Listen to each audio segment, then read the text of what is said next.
बेटा अब खुद कमाने लगा था, इसलिए बात बात पर अपनी माँ से झगड़ पड़ता था। ये वही माँ थी जो बेटे के लिए पति से भी लड़ जाया करती थी। मगर अब बेटा पैसे कमाने लगा था तो इधर उधर फालतू खर्च करने की आदत पड़ गई थी। पिता के कई बार समझाने पर भी पिता की बातों को वो इग्नोर कर देता और कहता, यही तो उम्र है शौक पूरे करने की, खाने पहनने की।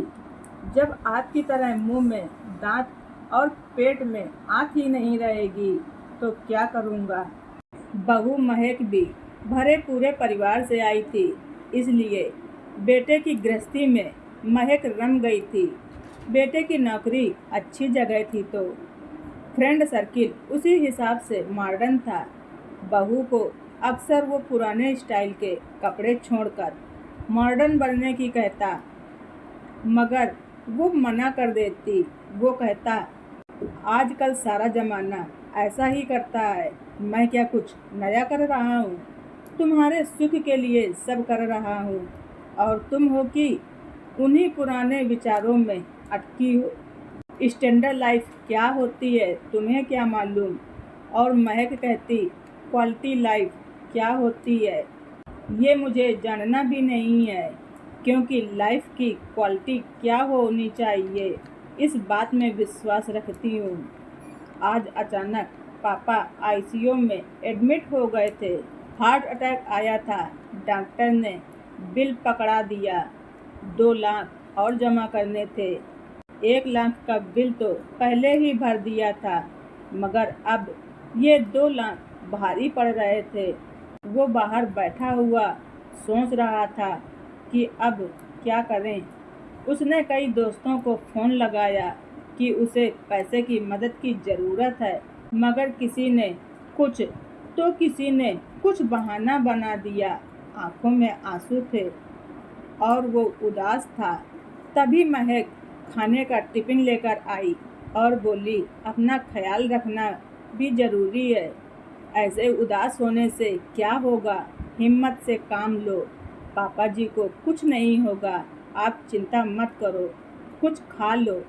फिर पैसों का इंतज़ाम भी तो करना है आपको। मैं यहाँ पापा जी के पास रुकती हूँ, आप खाना खाकर पैसों का इंतज़ाम कीजिए। पति की आंखों से टप टप आंसू बहने लगे। जिन दोस्तों के साथ आप मॉडर्न पार्टियां करते हैं, आप उनको फ़ोन कीजिए, देखिए तो सही कौन कौन मदद को आता है। पति खामोश और सूनी निगाहों से जमीन की तरफ देखे जा रहा था कि महक का हाथ उसकी पीठ पर आ गया और वो पीठ को सहलाने लगी। सब ने मना कर दिया, सब ने कोई ना कोई बहाना बना दिया। महक, आज पता चला कि ऐसी दोस्ती तब तक की ही है जब तक जेब में पैसे होते हैं।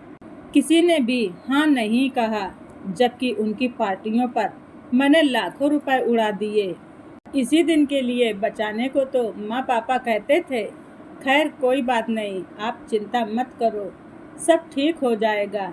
कितना जमा करना है, अभी तो पेमेंट मिलने में भी समय है।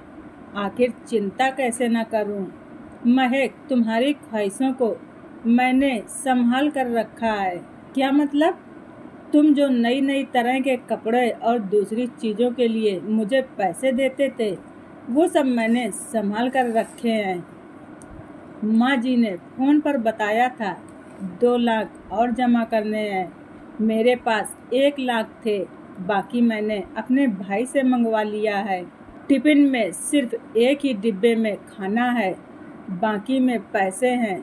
महक ने थैला टिफ़िन सहित उसके हाथों में थमा दिया। महक, तुम सचमुच एक समझदार बीवी हो। मैं तुम्हें मॉडर्न बनाना चाहता था, हवा में उड़ा रहा था, मगर तुमने अपने संस्कार नहीं छोड़े। आज वही काम आए हैं। सामने बैठी माँ के आंखों में आंसू आ गए थे।